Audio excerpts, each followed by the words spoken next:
Kemudian pada tingkatan 2.2 menentukan kebutuhan untuk pengembangan sistem inventory stok CVARTA.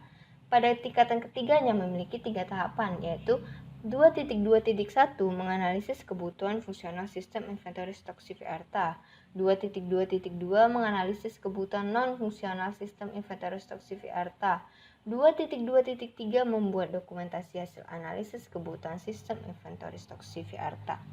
Untuk analisis kebutuhan fungsional sistem inventory stok CVARTA dibagi lagi menjadi 2 tahapan, yaitu menganalisis kebutuhan fungsional dan kegunaannya dalam sistem inventory stok CVARTA, lalu membuat dokumentasi hasil analisis kebutuhan fungsional sistem inventory stok CVARTA. Pada tingkat ketiga, 2.2.2 menganalisis kebutuhan non-fungsional sistem inventory stok CVARTA. Memiliki 3 tahapan pada tingkat keempatnya, yaitu menganalisis kebutuhan perangkat keras, menganalisis kebutuhan perangkat lunak, serta membuat dokumentasi hasil analisis kebutuhan non-fungsional yang terdiri dari perangkat keras dan perangkat lunak itu sendiri. Kemudian untuk tingkat ketiga, 2.2.3 membuat dokumentasi hasil analisis kebutuhan sistem inventory stok. Memiliki 2 tahapan, yaitu dokumentasi hasil analisis kebutuhan fungsional sistem dan dokumentasi hasil analisis kebutuhan non-fungsional sistem. Kemudian lanjut pada tingkat kedua, 2.3, yaitu membuat perencanaan penjadwalan pengembangan sistem inventory stok CVARTA. Pada tingkatan ketiga memiliki 2 tahapan, yaitu 2.3.1 membuat tabel perencanaan penjadwalan pengembangan sistem inventory stok CVARTA. 2.3.2 membuat dokumentasi hasil perencanaan penjadwalan pengembangan sistem inventory stok CVARTA. Untuk tingkat kedua, 2.4 pembuatan dokumentasi akhir hasil perencanaan pengembangan sistem inventory stok CVARTA. Tahapan yang dilakukan adalah mengumpulkan dokumentasi dan membuat dokumentasi akhir. Untuk pengumpulan dokumentasi yang dikumpulkan adalah dokumentasi hasil wawancara, dokumentasi hasil analisis, dan dokumentasi hasil perencanaan penjadwalan pengembangan sistem.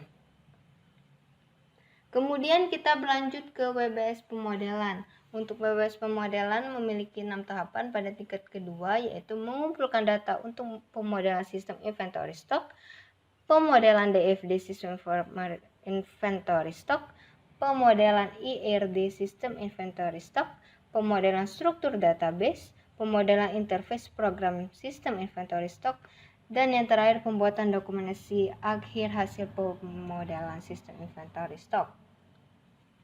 Untuk pengumpulan data, tahapan yang dilakukan itu hanya satu, yaitu mempelajari dokumentasi hasil perencanaan pengembangan sistem yang telah dilakukan sebelumnya. Untuk 3.2 pemodelan DFD, itu DFD yang dirancang adalah DFD untuk diagram konteks dan DFD level 1. Hasil dari rancangan tersebut akan dibuat dokumentasi berupa dokumentasi hasil rancangan pemodelan DFD.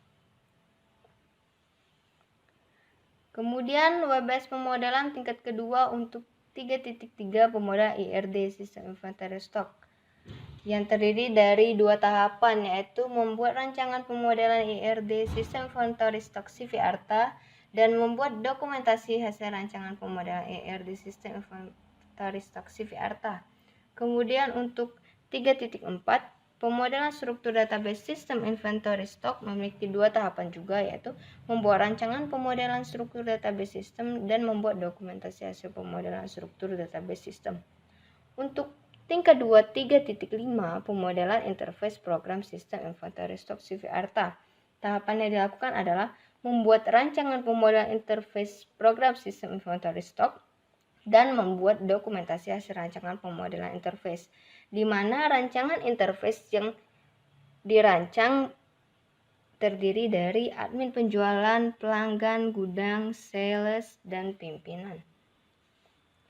Kemudian untuk tingkat kedua 3.6 pembuatan dokumentasi hasil akhir pemodelan sistem inventory stock CVARTA memiliki 2 tahapan, yaitu 3.6.1 mengumpulkan dokumentasi hasil pemodelan 3.6.2 membuat dokumentasi hasil akhir. Pada tahapan 3.6.1 mengumpulkan dokumentasi hasil pemodelan sistem inventory stok. Dokumentasi hasil yang harus dikumpulkan adalah dokumentasi hasil rancangan pemodelan DFD, dokumentasi hasil rancangan pemodelan IRD, dokumentasi hasil rancangan pemodelan struktur database, dan dokumentasi hasil rancangan pemodelan interface program sistem inventory stok CV-ARTA. Kemudian untuk WBS konstruksi pada tingkatan kedua memiliki 3 tahapan, yaitu pengumpulan data untuk keperluan konstruksi, membuat coding atau source code program sistem inventory stock, lalu dilakukan pengujian hasil konstruksi sistem inventory stock. Di mana untuk pengumpulan data ini kita hanya perlu mempelajari dokumentasi hasil pemodelan sistem inventory stock CV-ARTA sebelumnya. Dan untuk codingan yang harus dibuat adalah codingan database dan user interface. Pada WBS implementasi terdiri dari 2 tahapan, yaitu 5.1 mempersiapkan perangkat pendukung yang digunakan dalam sistem inventory stock CV-ARTA dan 5.2 instalasi sistem inventory stock CV-ARTA. Kemudian berlanjut pada WBS pengujian. WBS pengujian memiliki 2 tahapan, yaitu melakukan pengujian sistem inventory stock dan mendokumentasikan hasil pengujian sistem inventory stock. Untuk pengujian sistem inventory stock yang diuji adalah pengujian halaman admin penjualan, pengujian halaman pelanggan, pengujian halaman gudang, pengujian halaman sales, dan pengujian halaman pimpinan. Kemudian untuk WBS penyerahan atau yang terakhir, tahapan terakhir dari keseluruhan. Pada tingkatan kedua memiliki 2 tahapan, yaitu menyerahkan sistem inventory stock kepada objek penelitian. 7.2 mendokumentasikan bukti hasil penyerahan sistem inventory stock kepada objek penelitian. Untuk penyerahan sistem inventory stock ada beberapa tahapan yang harus dilakukan, yaitu 7.1.1 membuat surat bukti tanda terima sistem inventory stock kepada CV-ARTA, 7.1.2 penandatanganan surat bukti tanda terima sistem inventory stock kepada CV-ARTA, dan 7.1.3 penyerahan sistem inventory stock kepada CV-ARTA. Sekian penjelasan dari diagram WBS dan secara keseluruhan. Mohon maaf apabila ada salah kata. Saya akhiri, wabillahi taufiq wal hidayah. Wassalamualaikum warahmatullahi wabarakatuh. Terima kasih.